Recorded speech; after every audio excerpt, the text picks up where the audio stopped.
Welcome to this episode of Ambitious Hippies. I am your host, Courtney Weaver. Today, I'm going to be sharing a story about how I said yes to the adventure of my life. And in this one particular instance, I said yes too hard. It was too much. Okay, pull her back. This is a story from our trip to Greece. So it involves a man named Adonnis. And before you start going there, it's not that kind of story. Okay, It's not what you think. my husband was there. Keep it clean. It's a different kind of story. It's a story that involves too much rosé made by, I think it's Brad Pitt and Angelina Jolie. I'm not for sure. It was the cheapest bottle. And a chokehold. Yeah. All right, let's get into it. So first, I have to blame somebody in this story because I'm not going to take full responsibility for this. So I'm actually going to blame IVF. It's not a person. I'm actually just going to blame my reproductive system. Okay, it's her fault that I ended up in this situation. It's not mine.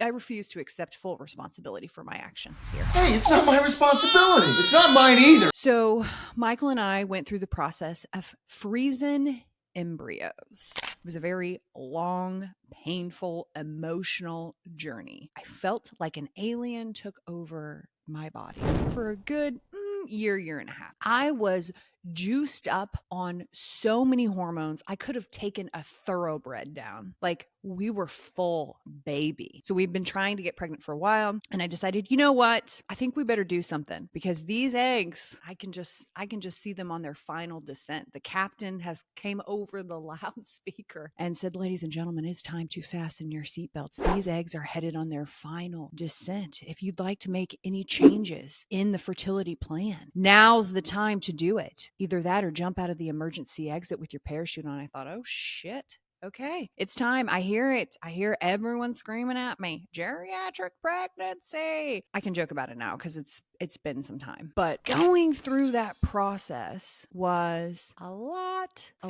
And after I went through that, I decided that, you know what? I need a hot and sexy summer. I need hot and sexy desperately. Because the thing that they don't tell you when you go through any kind of fertility treatments, and you might not know this if you don't have anyone close in your circle, or if you're afraid to ask, I get that. People are like, I don't know what to say. Or if you've never gone through this yourself, here's a little ditty that you might not know. When you go through fertility treatments, they have you abstain from all of the activities that normally would make a baby. Okay. So I am juiced up on enough hormones to take Seabiscuit down, and you're telling me that I just gotta lay here in it? Just lay here.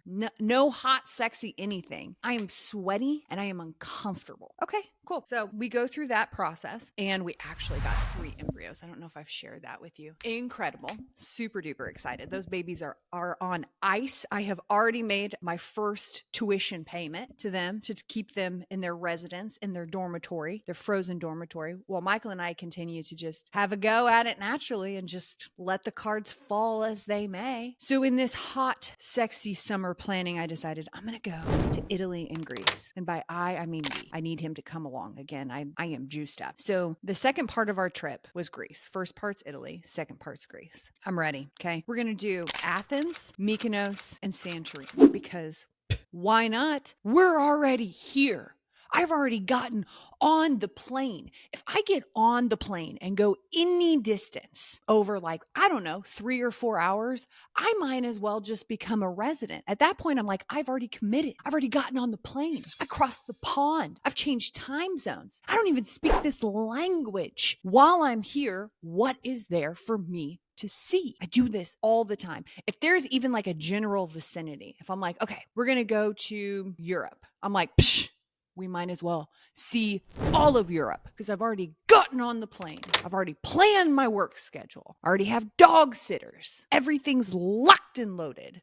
I'm here. Let's take advantage. So our second stop is Mykonos because I know based on everything that I have read that I do not want to end in Mykonos. I know that is party town. And holy shit, okay? I'm a fun person.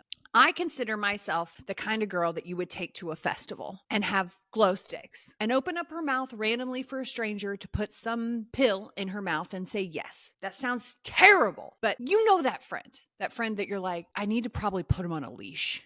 I need to keep a real close eye on them because they're easily going to get themselves into a situation. When I get to Mykonos, I realize, oh, okay. So Mykonos is if Las Vegas and Miami had a baby. Got it. Okay. Now, as much as I am a yes person, I'm also in a different time zone, and I go to bed at like 9-10 p.m. Okay. I got a little sleepy time tea. I run a bath. I usually read a book. Like, do not let this situation fool you. I am like 2 steps away from my AARP card. Okay. We're in it. But I thought, you know what? We're here. Let's do it. Hot, sexy summer. Michael, saddle up, buddy. We are going for a ride. Okay. So we decide to spend one of our days on the beach because here's another thing that I have learned. You can do 3 a.m. shit at noon. There is no barrier on when fun can begin, how long it can last, and what the sun needs to be doing in the sky for you to have it. You can have fun during the day. You can let her rip. You cannot drink all day if you don't start in the morning. So we did that. We decided we're going to go to the beach. We're going to get day drunk. Let's do it. We're also pretty aware of the markup on alcohol, and we're not fans. Okay. I would like to just have a public service announcement to all of the resorts and the hotels and all of the fancy places that bring the drink menu around, and it's $200 for a bottle of champagne that you can buy for $20 at Trader Joe's. I'm not okay with that. You've added a zero. Not a fan. So Michael and I do what we always do, and we find the cheapest bottle that we can that we know isn't going to taste like hairspray. And that happens to be a bottle of Miraval, which is a rosé. And I'm pretty sure it's made by Brad Pitt and Angelina Jolie. I'm not sure if they're together or not, but they must have gotten along pretty well to make this. Michael and I are 2 basic bitches drinking rosé on a beach in Mykonos. It is fantastic. It is the time of our lives. We are laughing. We're giggling. We got our own little cabana. Somebody's keeping an eye on us to make sure we don't need anything like maybe water, which we need a lot of. So we order bottle number 2. Like, you know what? Less is good, but more is better. So let's just keep this fun train a-rolling. And then it occurs to us that we're going to have to make our way back home. Okay. We can't live here. We cannot sleep on this beach because the sun is going to go down and the younger generation is going to come out and we're not going to be able to hang, especially not in this condition. Okay. Maybe if we had taken a nap during the day, taken a refresh shower, maybe had a Red Bull, but no, drinking all day and trying to carry that into the night, that's not a 30-something move. That's a 20-something move. Those are different kidneys and liver, okay? They haven't seen inflation or their 401k yet, all right? That's not happening if you're going to drink all day and party at night. So we decide that it's time to call our ride. And our hotel has a driving service to where you pay a certain amount and somebody will come pick you up and they'll take you back to the hotel. I think bingo, bongo, bango. I love this. Send them a little text via WhatsApp. It's time to pick me up. I have been overserved. Please come get me. Mom, can you pick me up? I'm scared. And they said it'll be about an hour and we'll come get you. I thought, okay, it's not Jimmy John's. Sub so fast you'll freak, but I'll take it. I will take it. So for another hour, I'm just going to pound it. I'm going to pound the rosé. I'm going to giggle with my husband in the sun, drinking very little water and just reminisce on how great life is. We're drunk when Adonnis shows up. Yes, Adonnis is his name. This guy is standing at like 6'4". Shows up. I'm here to pick you up. And I'm like, Jesus. Okay. Perfect. One eye open. Yeah, let's do it, dude. So we get in the car and I do the thing that I always do, which is just pummel people with questions about who they are, why they're here, and what they're excited about. I can't resist. Drunk or not, I want to dive into who you are. I want to know your story. I'm so insanely curious about how you got here picking this girl up from the beach. I need to know what the backstory is. So Adonnis, in his shaved head, proceeds to tell my husband and I that he was a former bodyguard for European royalty. Excuse me? I am very sober now because I have leaned all the way in. What did you just say? He said, yeah, I used to be a bodyguard for European royalty. Okay. There's a trigger that is flipped in my brain right now where I hear that. And all of a sudden, I think, you know what would be awesome is if this man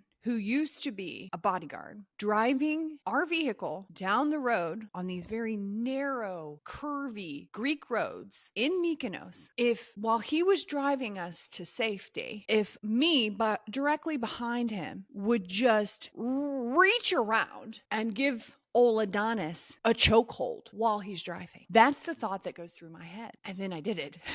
I gave the man who was driving us home, helping two Americans in need, a chokehold. Do you know what he did? As he's driving, I reach around, choke.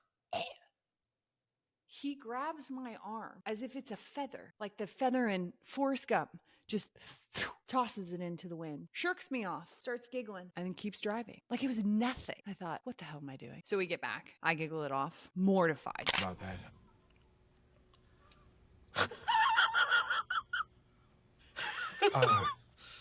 Why in the hell did I think it was a good idea to put a chokehold on a man named Adonnis, this Greek god of a man who was trying to get us to safety? Like, what? Let people help you. Don't try to hurt them. That's not funny. It actually was kind of funny, a little embarrassing. We get out, we say goodbye, and we do the thing that you do after an embarrassing event is you pretend like it never happened. You make eye contact and you nod and you think, I need that tool from Men in Black to just flash in your face. Sorry.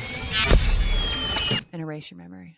Because I don't want you to ever associate my face with a flimsy spaghetti chokehold. If you're going to associate my face with any kind of chokehold, I want it to be one that takes you down, not one that you flick off. Okay? I want it to be real. I want it to be like MMA style, Taekwondo, I don't know, Brazilian Jiu-Jitsu. I think that's the one. That's what I want it to be like. Not a flimsy one that you easily like, I need to take some self-defense classes. So he drops us off. We get out. We do the thing. I don't have the Men in Black tool. And I slither away like a snake to go pass out. Because I've had 2 bottles of rosé with my husband, pretending like we were basic bitches on a beach in Mykonos. It's fantastic. The next day, I see Adonnis and I think, oh God, he's going to say something. He recognizes me. We make eye contact. He does the very decent human thing there is to do. And he pretends like it never happened. Is it possible that it didn't happen? Yes. He smiles, asks me how my day is, and then he just keeps it moving. And I thought, there are good people in the world that know what to do when very uncomfortable, embarrassing moments happen for women who desperately need just one hot, sexy summer after a very long season in their life. So here's my reminder to you. If it's time for your hot, sexy vacation, take it. If you have had a long winter, you've been going through some things and you think, you know what? I need a vacation. I need an adventure. I need to feel alive. Do it. Take it. And then let the people who are there to help you actually help you. Do not try to give them a chokehold so that they wreck the vehicle that's trying to get you to safety. Let them help you. There are people all around who know how to react in embarrassing situations. So if you have an embarrassing moment, that's okay. Who cares? Just another reminder that we are alive, we're going to be okay, and we're all going to make it. But first, we have to be willing to go on the adventure of our life. I love you. Thank you so much for tuning in to this story. Just a friendly reminder, stay away from guys named Adonnis who are former bodyguards. Do not drink 2 bottles of rosé. Your liver cannot tolerate that anymore. That is for a different generation. And if there is an adventure in your life that you want to say yes to, please do. Stay wild, friends. I love you.